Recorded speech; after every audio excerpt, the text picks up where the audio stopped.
অধ্যকার সভার সম্মানিত সভাপতি সম্পাদক এবং এই সমাজের বয়োজ্যেষ্ঠ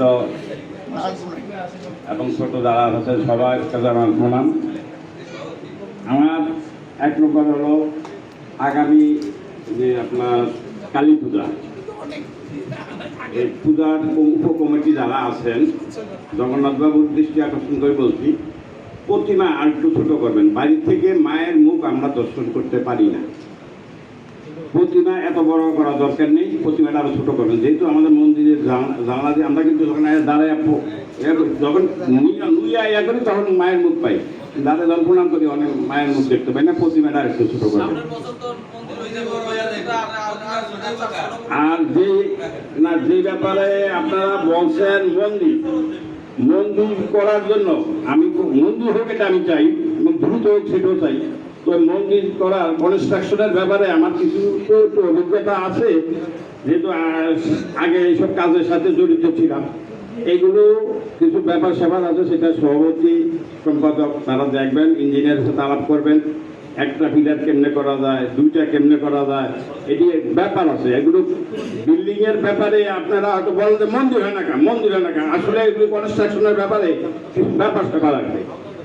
এখন মন্দিরটা কিভাবে করবেন, যেমন মহাপুর মন্দির করবেন, এরকম ভাবে যদি করেন তাহলে তার আমার ওখানে সয়েল টেস্ট লাগে না, ওটা লাগে না, সেটা লাগে না। ভবিষ্যতের চিন্তা করে মাটির নিচে যখন যাবেন একবারই যেতে পারবেন, দুইবার কিন্তু মাটির নিচে আর যেতে পারবেন না,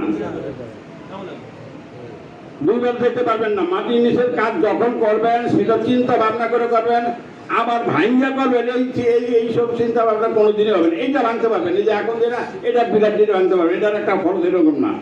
আর ওই মন্দিরটা করতে হলে মাটির নিচে একবার কাজ করতে হবে, সেইটার অর্থের ব্যাপার, ইঞ্জিনিয়ারের ব্যাপার, সেগুলি নিয়ে আমরা মন্দির হোক এটা আমরা সবাই চাই, এটা কেউ চায় না যে মন্দিরটা না হোক। মন্দির ধরলে অর্থ আসবে গ্রাম থেকে, সেটা সত্য, কিন্তু ইঞ্জিনিয়ারিং কিছু ব্যাপার স্যাপার আছে।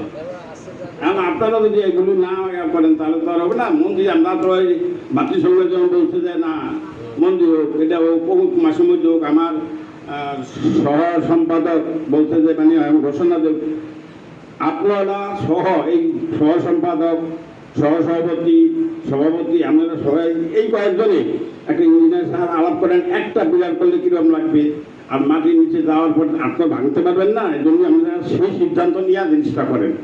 টাকাটা যেন মানুষের দানের টাকা, আপনারা অপচয় করে চলে যাবেন গা। দেখা যায় 10 বছর বন্ধুটা ফাটল ধরলো, তাহলে তো আমাদের এই বন্ধুটা এই দায়িত্ব কিন্তু আপনাদের নিতে হবে, এবং ভগবানের কাছে এটার জবাব আপনাদেরকে নিতে হবে। কেন আপনারা আমাদের কাছ থেকে টাকা নিয়ে মন্দির করছেন, 10 বছরের মন্দির মাঝখান দিয়ে ফাটল করলো, তো এইটার দায় দিব কে? যাক এই গেল। আর আপনার পূজার কথা বললাম, প্রতিমা একটু ছোট করবেন। এখন আসেন আপনার নিয়ম সভার মাস। এখন দশমী পড়বে 14 তারিখে একাদশী, আশ্বিন মাসের 14 তারিখ জানি 16 তারিখে মানে একাদশী পড়বে। এই এক মাস বিভিন্ন বাড়িতে হয়তো ঘুরে বা মন্দিরে থাকে। এখন কার্তিক মাসের 16-17 তারিখে আবার একাদশী পূজা মানে আমাদের নিয়ম সভা শেষ হলো।